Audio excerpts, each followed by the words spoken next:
Those who profess Christ and yet are self-righteous do not understand the peril that awaits them.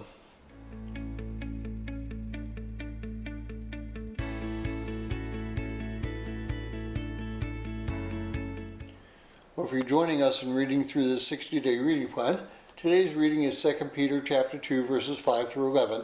I encourage you to read that passage. Well, Peter is continuing his discussion by showing how God has judged those who have sinned. He begins with the angels and goes down to man.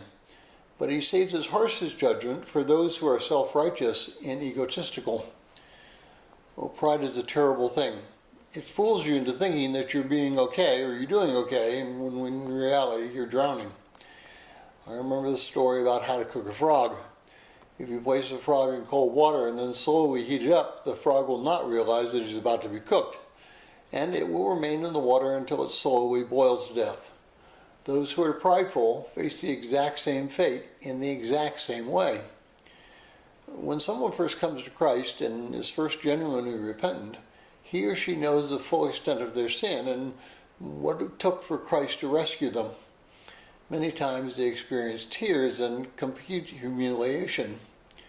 But sometimes, over time, they begin to believe that they have a successful walk with Christ, and they start to believe their own PR, their public relations.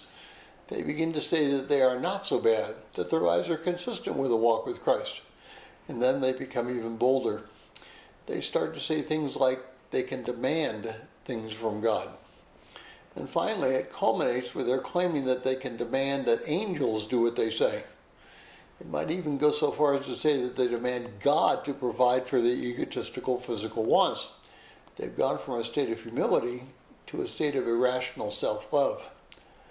All one need to do is read the Gospels, and we'll quickly see that even though Christ had the power to do everything, he chose to humble himself.